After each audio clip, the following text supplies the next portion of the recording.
नमस्कार दोस्तों, स्वागत है आप सभी का ए सिंह में। मैं हूं आपका दोस्त भारत शंकर। दोस्तों, आज की वीडियो में हम विकास मल्टीकॉर्प लिमिटेड के ऊपर बात करेंगे, क्योंकि फ्राइडे को जो हमने वीडियो रिलीज किया था 3i इन्फोटेक लिमिटेड के ऊपर, उस वीडियो के कमेंट सेक्शन में बहुत सारे इन्वेस्टर्स कमेंट कर रहे थे विकास मल्टीकॉर्प लिमिटेड के ऊपर वीडियो बनाने के लिए। और वहां पर यह भी बताया जा रहा था कि बहुत सारे एफआईआईस की जो होल्डिंग्स है वो इस कंपनी में इंक्रीज हो रहा है। कंपनी नए बिजनेस वेंचर्स करने वाला है और स्पेशली कंपनी जो है एफएमसीजी सेक्टर भी एंटर करना चाहता है, लेकिन कंपनी के ऊपर कोई भी डिटेल्ड एनालिसिस वीडियो अवेलेबल नहीं है। तो इसीलिए इस कंपनी के ऊपर वीडियो बनाने के लिए बहुत सारे रिक्वेस्ट आ रहे थे। लेकिन वीडियो शुरू करने से पहले मैं आपको कुछ इंपॉर्टेंट पॉइंट्स बता देना चाहता हूं, इसलिए थोड़ा फोकस कीजिए और ध्यान से सुनिए। आपकी भलाई के लिए प्लीज वीडियो को फॉरवर्ड या स्किप करके मत देखिए, क्योंकि जब भी आप फॉरवर्ड या स्किप करते हैं तो आप कुछ ऐसे पॉइंट्स या डिस्कशन को मिस कर देते हैं जहां पर कंपनी के एक्सट्रीम पॉजिटिव या एक्सट्रीम नेगेटिव साइड को हाईलाइट किया जा सकता है। और इसीलिए वीडियो को स्किप या फॉरवर्ड करके मत देखिए। अगर आप ऐसे करते हैं तो आपके अंडरस्टैंडिंग में एक बहुत बड़ा गैप आ सकता है। और जो हमने लास्ट वीडियो बनाया था 3i इन्फोटेक के ऊपर, उसके लिए हमने 5000 लाइक्स का टारगेट रखा था और उस टारगेट को अचीव करवाने के लिए आप लोगों का बहुत बहुत शुक्रिया। तो आज की वीडियो के लिए हम टारगेट रखेंगे 6000 लाइक्स का। तो प्लीज इस टारगेट को अचीव करने के लिए सपोर्ट कीजिए, क्योंकि ऐसे क्वालिटी कंटेंट और इन डेप्थ रिसर्च के ऊपर वीडियोस बनाते रहने के लिए हमें आपकी कंटिन्यूस सपोर्ट की जरूरत पड़ती है। तो प्लीज वीडियो को लाइक करके सपोर्ट कीजिए। और इसके अलावा वीडियो के डिस्क्रिप्शन में मैंने टेलीग्राम चैनल का लिंक भी दे दिया है, तो उसके ऊपर क्लिक करके हमारे टेलीग्राम फैमिली भी जरूर ज्वाइन कीजिए। तो चलिए अभी डिस्कशन को आगे बढ़ाते हैं और विकास मल्टीकॉर्प लिमिटेड के ऊपर इन डेप्थ एनालिसिस करते हैं। चलिए शुरू करते हैं।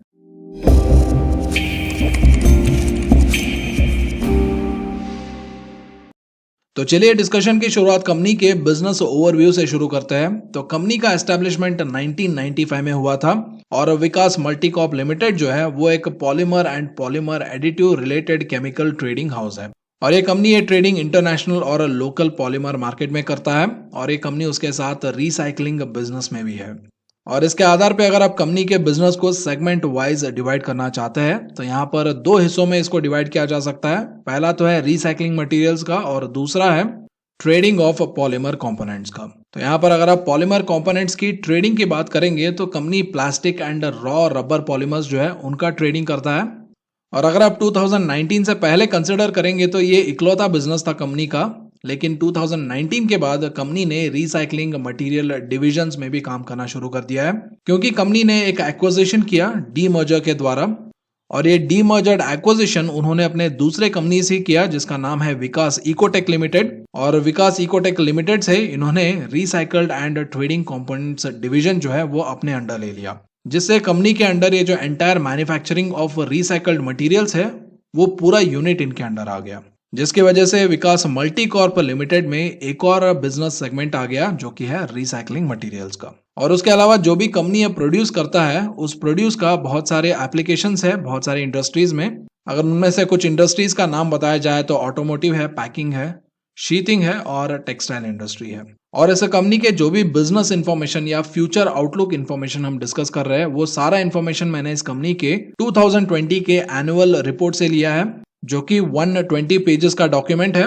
तो जो भी मैं इंफॉर्मेशन यहाँ पर डिस्कस कर रहा हूँ उन सारे बिजनेस और फ्यूचर आउटलुक इंफॉर्मेशन को आप उस कंपनी के 120 पेजेस का जो डॉक्यूमेंट है, एनुअल रिपोर्ट है, वहां से क्रॉस वेरीफाई भी कर सकते हैं। क्योंकि बहुत बार मैंने देखा है कमेंट सेक्शन में लोग सोर्स के बारे में पूछते हैं, तो इसलिए मैं यहाँ पर सोर्स का इंफॉर्मेशन भी आपको दे रहा हूँ। और उसके अलावा कंपनी जो है ओएनजीसी पेट्रो एडिशनल लिमिटेड के लिए डेल क्रेडेरी एजेंट भी है, जो इस कंपनी के ट्रेडिंग ऑफ पॉलीमर कंपोनेंट्स के बिजनेस में आता है। तो यहाँ पर डेल क्रेडेरी एजेंट मतलब आप इसको एक तरीके का सेल्स पर्सन या ब्रोकर मान लीजिए, जिनके पास स्पेशल प्रिविलेज होते हैं अपने बायर्स या सेलर्स के लिए एक्सटेंडेड क्रेडिट गारंटी लेने का। फॉर एग्जाम्पल मान लीजिए आप ओएनजीसी के डेल क्रेडेरी एजेंट हैं और आपके जरिए कोई कस्टमर ओएनजीसी से कुछ सामान खरीदता है और उस सामान का सिर्फ आधा payment he on the spot करता है और बाकी का जो आधा पेमेंट है वो बोलता है वो नेक्स्ट महीना कर देगा। और क्रेडिट एक्सटेंशन के जरिए ओएनजीसी ये बोलता है कि ठीक है आप अगले महीने ही पैसे दे दो, लेकिन ये आपके ऊपर कर्जा रहेगा और इस कर्जे का गारंटी डेल क्रेडेरी एजेंट होगा। तो ये होता है डेल क्रेडेरी एजेंट। और नॉर्मल सेल्समैन या ब्रोकर्स के कंपैरिजन में डेल क्रेडेरी एजेंट ज्यादा बिजनेस करते हैं, क्योंकि डेल क्रेडेरी एजेंट के जरिए उनके बायर्स को या सेलर्स को ऑटोमेटिकली क्रेडिट एक्सटेंशन मिल जाता है, जिससे उनके बिजनेस चलाने में या मतलब जो लिक्विडिटी का इश्यू होता है उसको क्रेडिट एक्सटेंशन के जरिए वो इफेक्टिवली मैनेज कर सकते हैं। तो ये होता है किसी भी डेल क्रेडेरी एजेंट के प्रिविलेजेस।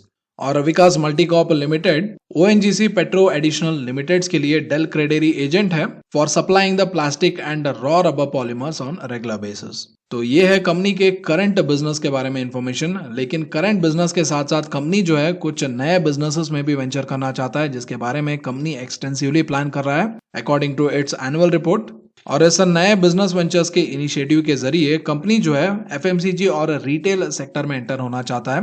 और एफएमसीजी और रिटेल सेक्टर में specifically speaking company food protection and personal hygiene के सेक्टर में आना चाहता है। और इस सेक्टर में एस्टैब्लिश होने के लिए अप्रोक्सीमेटली 100 करोड़ तक ये स्पेंड कर सकता है इन द नेक्स्ट 2 इयर्स। और इसके अलावा कंपनी ये भी बताता है कि उन्होंने कुछ डेफिनेट एग्रीमेंट्स भी साइन किया है for the acquisition of portfolios और ट्रेडमार्क्स। और जिन ट्रेडमार्क्स और कंपनीज की बात चल रही है वहां पर कंपनी ये भी बताता है कि these are established national brands.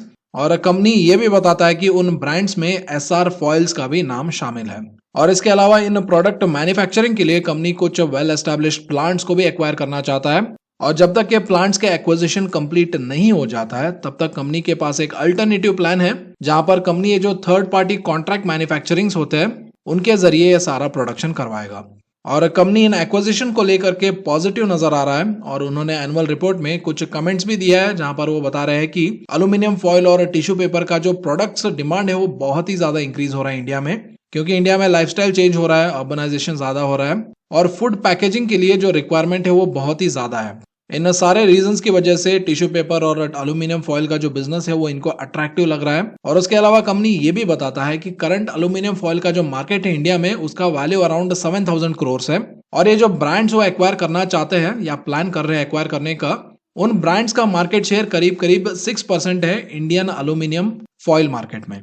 और उसके अलावा जिन टिश्यू पेपर ब्रांड्स को ये एक्वायर करना चाहते हैं या प्लान कर रहे हैं एक्वायर करने का, उनका presence more than 10 lakh retail counters में है अक्रॉस द नेशन। और साथ ही साथ ये बड़े रिटेल चेन्स और ऑनलाइन प्लेटफॉर्म्स में भी इनका बहुत स्ट्रॉन्ग प्रेजेंस है। और उसके अलावा इंटरनेशनल मार्केट में specially UK, Middle East, European countries, इन जगहों पे इन टिश्यू पेपर्स का जो ब्रांड है उनका अच्छा रिकॉग्निशन भी है, ऐसा कंपनी अपने एनुअल रिपोर्ट में बताता है।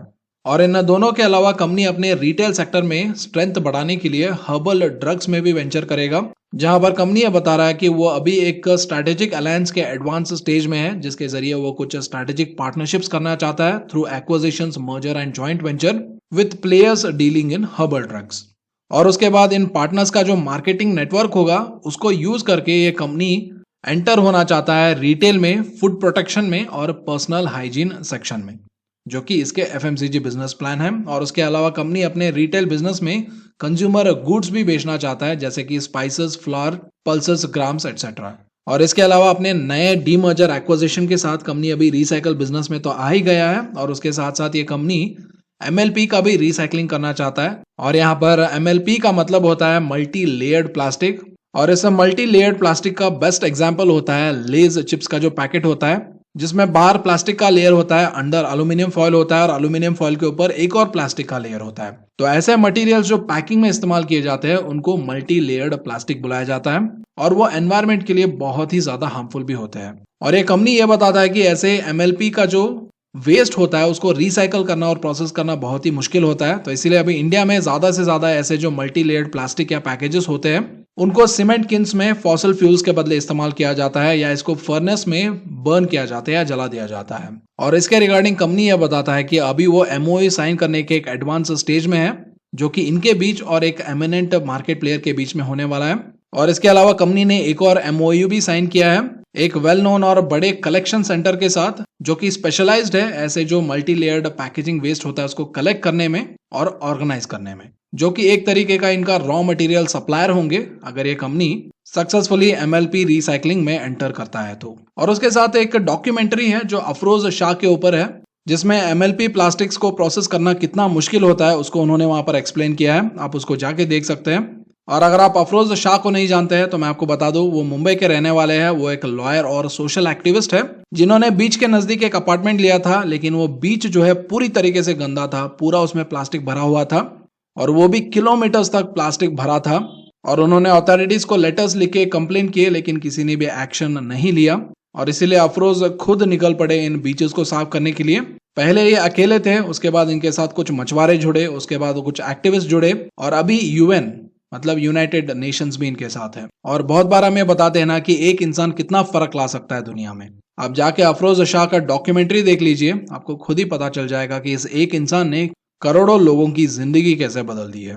और मैंने इन्फॉर्मेशन सोशल रिस्पॉन्सिबिलिटी के चलते आपसे शेयर किया है। अगर आप भी सोशल रिस्पॉन्सिबल है तो अपने दोस्तों के साथ, अपने फ्रेंड्स के साथ इस इन्फॉर्मेशन को शेयर कीजिए और ऐसे एनवायरमेंटल इश्यूज के बारे में अपने इर्द गिर्द के लोगों को अवेयर करवाइए।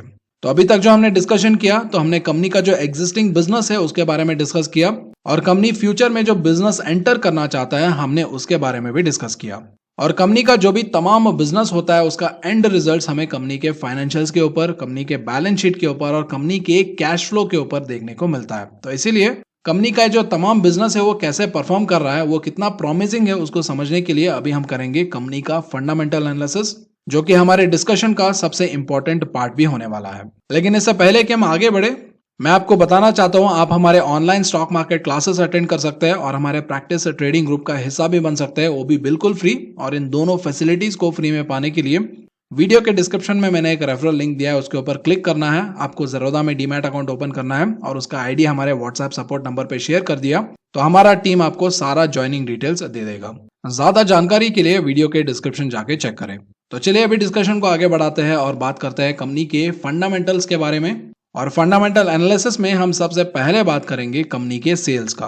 तो कंपनी ने 2019 में अराउंड 215.82 करोड़ का सेल्स किया था और मार्च 2020 तक कंपनी ने अराउंड 155.16 करोड़ का सेल्स किया था। और वही अगर आप टीटीएम यानी ट्रेलिंग 12 मंथ्स का डेटा देखेंगे तो कंपनी ने अराउंड 78.38 करोड़ का सेल्स किया है। और ये टीटीएम का सेल्स इतना कम क्यों है? क्योंकि लास्ट 3 क्वार्टर्स में कोविड-19 के इम्पैक्ट की वजह से कंपनी के बिजनेस पे भी इम्पैक्ट पड़ा है, जिसकी वजह से सेल्स कम हुआ है, ऐसा मैनेजमेंट का कहना है।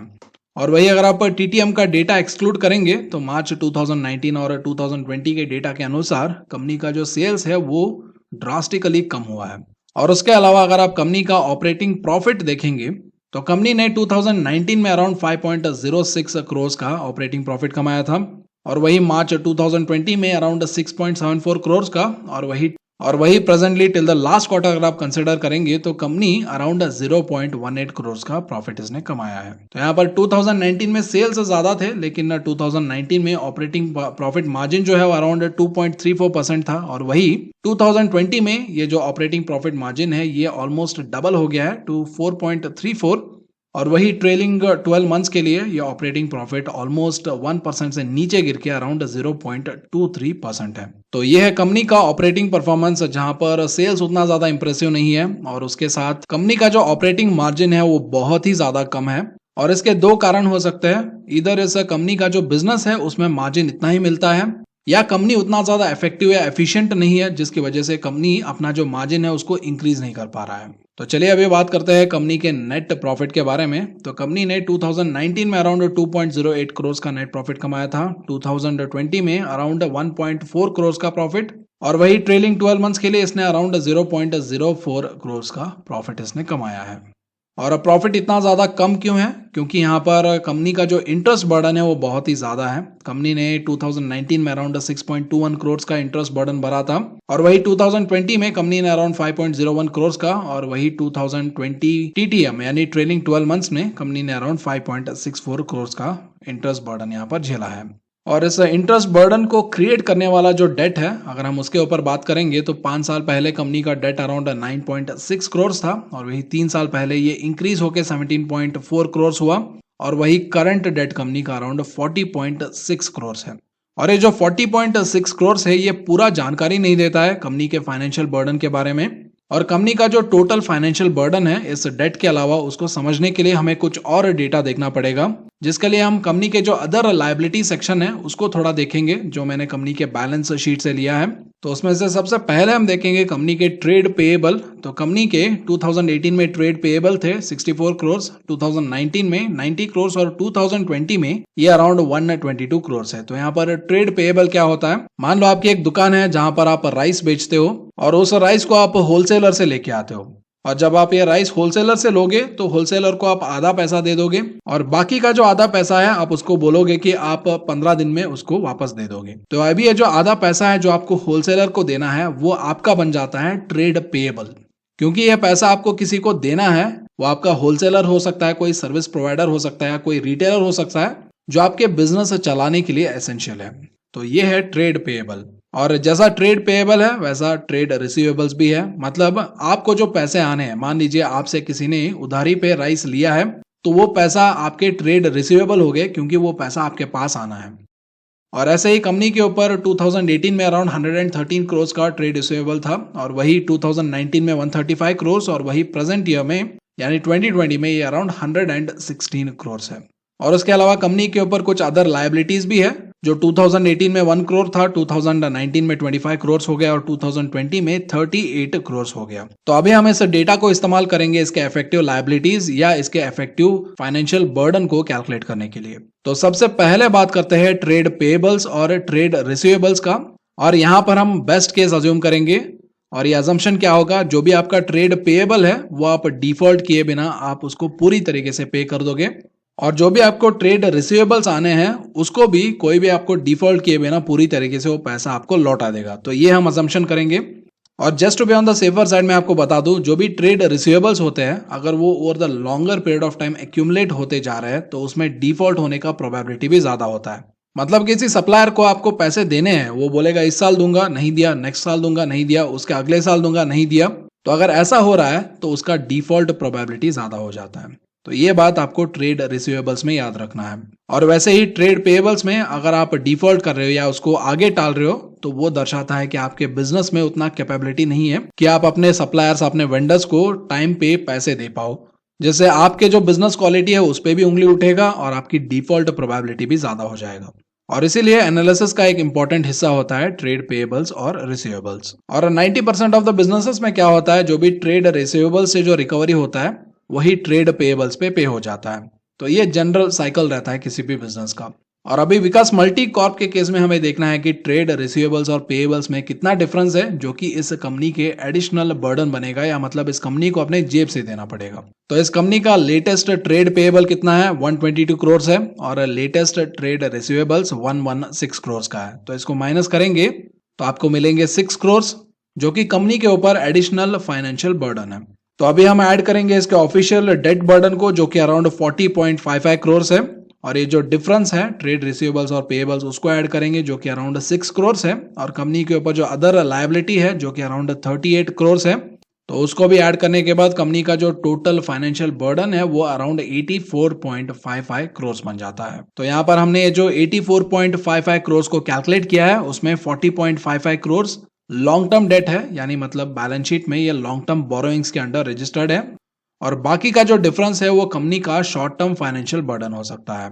तो ये है कंपनी का टोटल फाइनेंशियल बर्डन जो अभी कंपनी को बेयर करना है, जो कि अगर आप कंपनी के नेट प्रॉफिट और कंपनी के ऑपरेटिंग प्रॉफिट मार्जिन देखेंगे तो ये डेट बहुत ही ज्यादा है कंपनी के लिए, जिसकी वजह से कंपनी जो है अभी लोअर इंटरेस्ट कवरेज रेशियो पे चल रहा है। मतलब कंपनी का जो इंटरेस्ट सर्विंग कैपेसिटी है वो बहुत ही कम है। और इसके अलावा अगर आप कंपनी के कैश इक्विवेलेंट्स की बात करेंगे, मतलब कंपनी के पास जो कैश है उसके बारे में अगर आप बात करेंगे, तो 2018 में कंपनी के पास 1 करोड़ कैश था, 2019 में डबल होके 2 करोड़ हो गया, और 2020 में कंपनी के पास 0 कैश थे। तो जस्ट टू समराइज, कंपनी के ऊपर अच्छा खासा डेट बर्डन है, और उसके बाद additional short term financial burden भी है, और उसके अलावा कंपनी के नेट प्रॉफिट कम है, कंपनी के ऑपरेटिंग प्रॉफिट भी कम है। और इन सब प्रॉब्लम्स के अलावा अगर कोई इमरजेंसी प्रॉब्लम आता है या कोई एडिशनल प्रॉब्लम आता है तो उसको मैनेज करने के लिए कंपनी के पास 0 कैश है। तो चलिए अभी डिस्कशन को आगे बढ़ाते हैं और बात करते हैं कंपनी के शेयर होल्डिंग पैटर्न के बारे में। तो यहाँ पर शेयर होल्डिंग पैटर्न अगर आप देखेंगे तो प्रमोटर्स के पास 33.72% ऑफ द होल्डिंग है, म्यूचुअल फंड्स के पास 0, डोमेस्टिक इंस्टीट्यूशंस के पास 0, और फॉरेन इंस्टीट्यूशंस के पास अराउंड 13.17% की होल्डिंग है, और उसके अलावा रिटेल इन्वेस्टर्स और अदर्स की होल्डिंग यहाँ पर 53.09% है। तो यहाँ पर अगर आप प्रमोटर होल्डिंग देखेंगे तो लास्ट ईयर सितंबर क्वार्टर में अराउंड 55.27% की होल्डिंग थी, वो अभी रिड्यूस होकर 33.72% हो गया है। मतलब ऑलमोस्ट अराउंड प्रमोटर्स ने अराउंड 35% की स्टेक यहाँ पर कट किया है।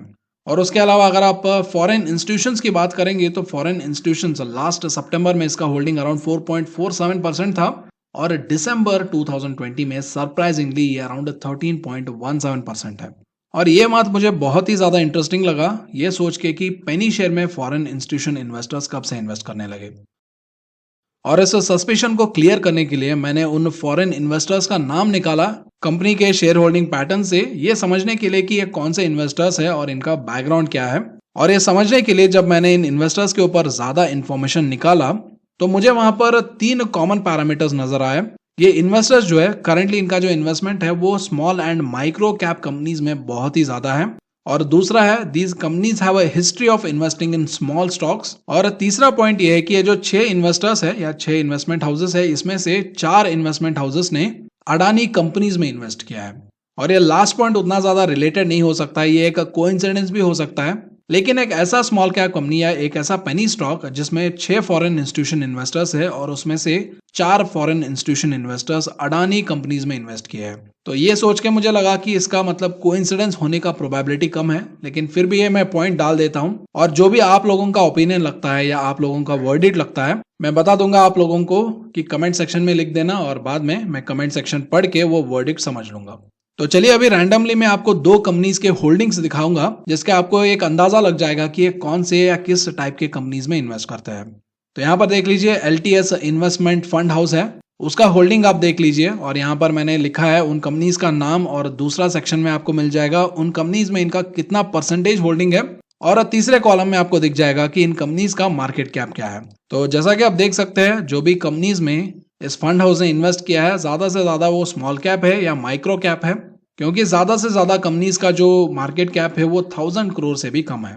और वैसे ही देखिए इंडियन अपॉर्चुनिटी ग्रोथ फंड का भी डेटा मैंने आपके सामने रखा है, तो यहाँ पर भी आप देख सकते हैं बहुत सारे स्मॉल और माइक्रो कैप कंपनीज में इन्वेस्ट करता है। और वैसे ही तीसरा एक और कंपनी है जिसका नाम है नोमुरा सिंगापुर लिमिटेड, और इसका भी होल्डिंग अगर आप देखेंगे तो अगर आप अडानी और नाटको फार्मा को छोड़ देंगे तो सारे जो कंपनीज हैं उनका मार्केट कैप इधर स्मॉल कैप है या माइक्रो कैप है। तो इन FIS के इन्वेस्टमेंट देखे तो मुझे तो यही लग रहा है कि ये जो छोटे कंपनीज होते हैं या वॉलेटाइल कंपनीज होते हैं उनमें ज्यादा इन्वेस्टमेंट करना पसंद करते हैं। और इन स्टॉक्स में बहुत सारे स्टॉक्स मुझे स्पेक्युलेटिव भी लगते हैं, मतलब शेयर प्राइस बढ़ रहा होता है लेकिन उसके साथ साथ कंपनी के जो फंडामेंटल्स है, सेल्स है, अब नेट प्रॉफिट है, वो नहीं बढ़ रहा होता है। और इन सारे कारणों की वजह से ये जो FIS की होल्डिंग है ये मुझे उतना ज्यादा क्रेडिबल नजर नहीं आ रहा है, जिसकी वजह से मैं उतना ज्यादा वेटेज इसको नहीं दूंगा। तो हालांकि ये मेरा पर्सनल ओपिनियन है, लेकिन अभी तक जो मैंने डेटा आपको दिखाया है उसके आधार पे आपको क्या लगता है कमेंट सेक्शन में जरूर बताइए। मैं डेफिनेटली आपका ओपिनियन पढ़ना चाहता हूँ और जानना चाहता हूँ। तो चलिए अभी फाइनली कंपनी के वैल्यूएशन एनालिसिस भी कर लेते हैं, और उसके लिए हमें चाहिए होगा कंपनी का प्राइस टू अर्निंग्स रेशियो, और कंपनी का price to earnings ratio currently around 1555 पे है। मतलब कंपनी अगर 1 रुपए कमा रहा है तो उसके लिए आप 1555 रुपीज देने के लिए तैयार हो। लेकिन जैसा कि मैंने इस कंपनी के फंडामेंटल एनालिसिस करते टाइम बताया था, लास्ट 3 क्वार्टर्स में कंपनी के सेल्स बहुत ही डाउन हो गए ड्यू टू कोविड इम्पैक्ट, और इसीलिए just to be on the fair side, जो कि हम बाकी सारे कंपनीज के एनालिसिस में भी करते हैं, हम इसके मार्च 2020 तक का जो नेट प्रॉफिट डेटा है उसको कंसिडर करेंगे और उसके आधार पे हम इसके पी रेशियो कैलकुलेट करने की कोशिश करेंगे। तो यहाँ पर कंपनी के जो नंबर ऑफ इक्विटी शेयर है वो अराउंड 66.4 करोड़ है, और मार्च 2020 के अनुसार कंपनी ने अराउंड 1.4 करोड़ का नेट प्रॉफिट कमाया था, और उसको अगर आप total number of equity share से डिवाइड करोगे तो अर्निंग्स पर शेयर आएगा 0.021। और अभी कंपनी का करंट मार्केट प्राइस क्या है 3.75 है। अगर आप इसको इसके अर्निंग्स पर शेयर से यानी 0.021 से डिवाइड करेंगे तो इसका प्राइस टू अर्निंग्स रेशियो मिल जाएगा as per its earnings according to March 2020, तो वो आएगा 178.5। तो यहाँ पर करंट अर्निंग्स के हिसाब से कंपनी का जो प्राइस टू अर्निंग्स रेशियो है वो 1555 है, लेकिन वही अगर आप मार्च 2020 का नेट प्रॉफिट डेटा कंसिडर करेंगे तो कंपनी का पी अराउंड 178.5 है। तो फाइनली इस स्टॉक के बारे में मैं यही कहना चाहूंगा कि at 178.5 price to earnings ratio this stock still looks expensive for me. और कंपनी का जो स्टॉक है वो बहुत ही ज्यादा स्पेक्युलेटिव मुझे नजर आ रहा है, क्योंकि 52 वीक हाई और लो देखेंगे इस कंपनी का तो वो अराउंड 21.4 इसका हाई है और 0.9 इसका लो है। और इस रीजन की वजह से इस कंपनी में वॉलेटिलिटी और स्पेक्यूलेशन बहुत ही ज्यादा है, क्योंकि अगर आपने 21.4 रुपीज पे इस शेयर को खरीदा होता तो आपका 95 से 99% वेल्थ ऑलरेडी डिस्ट्रॉय हो चुका होता, और ऑन द अदर साइड अगर आपने स्टॉक को 0.9 रुपीज पे लिया होता तो ये आपके लिए 20 to 25 टाइम्स मल्टी बैगर भी बन चुका होता। और कंपनी का जो ये प्राइस मूवमेंट है ये इररिस्पेक्टिव ऑफ फंडामेंटल्स हो रहा है, और इसीलिए ये हाईली स्पेक्युलेटिव स्टॉक है, क्योंकि अगर इसमें लगते हैं तो लगातार अपर सर्किट नहीं तो इसमें लगातार लोअर सर्किट। और इसीलिए इसमें पैसे कमाने का और पैसे गंवाने का दोनों का पॉसिबिलिटी बहुत ही ज्यादा है, क्योंकि स्टॉक स्पेक्युलेटिव है और बहुत ज्यादा रिस्की भी है। और उसके अलावा कंपनी के जो फंडामेंटल्स है वो बहुत ही ज्यादा वीक है, जो कि हमने इस कंपनी के फंडामेंटल एनालिसिस में देखा था। और उसके अलावा कंपनी का जो इंटरेस्ट कवरेज रेशियो है वो बहुत ही लो है, यानी कंपनी के ऊपर जो इंटरेस्ट बर्डन है उसको सर्विस करने का जो कैपेसिटी है कंपनी का, वो फिलहाल के नेट प्रॉफिट से बहुत ही कमजोर नजर आ रहा है। और उसके अलावा कंपनी के पास जीरो कैश है, जिससे कंपनी बहुत ही ज्यादा वल्नरेबल बन जाती है। और उसके अलावा प्रमोटर स्टेक भी कम हुआ है, और जो एफआईआईस इस कंपनी में इन्वेस्ट किया है उनका जो इन्वेस्टमेंट हिस्ट्री है वो ज्यादा छोटे स्टॉक्स के ऊपर इंक्लाइंड नजर आ रहा है। तो ये है इस कंपनी के तमाम नेगेटिव पॉइंट्स। और इसके अलावा यहाँ पर मुझे सिर्फ एक ही पॉजिटिव पॉइंट मुझे नजर आ रहा है, वो है इसके फ्यूचर बिजनेस प्रोस्पेक्ट। जो कंपनी ने प्रॉमिस किया है कि फ्यूचर में वो एफएमसीजी बिजनेस में आएंगे, एमएलपी रिसाइकलिंग भी करेंगे, हर्बल ड्रग्स में आएंगे। तो ये सारे जो फ्यूचर प्लान्स है ये थोड़े प्रॉमिसिंग नजर आ रहे हैं, लेकिन अभी तक इनमें से कोई भी प्लान मैनिफेस्ट नहीं हुआ है। और जैसा कि मैंने दिखाया था, कंपनी का जो लिक्विड पोजीशन है वो बहुत ही ज्यादा कमजोर है। और कंपनी अगर इन प्लान्स को एक्सपैंड करना चाहता है तो वो एक डेट एक्सपेंशन होगा, मतलब कंपनी को कर्जा लेके एक्सपेंशन करना पड़ेगा, जिससे और भी ज्यादा सवाल उठ जाते हैं कि ये जो एक्सपेंशन वो कर रहा है डेट लेके, क्या इस डेट को सर्विस कर पाएगा कि नहीं कर पाएगा। और ये जो नए बिजनेसेस है जिसमें कदम रखने जा रहा है, वहां पर ये बिजनेस प्रॉफिटेबल होंगे कि नहीं होंगे, या प्रॉफिटेबल होने के लिए थोड़ा टाइम लेंगे या लॉस होगा,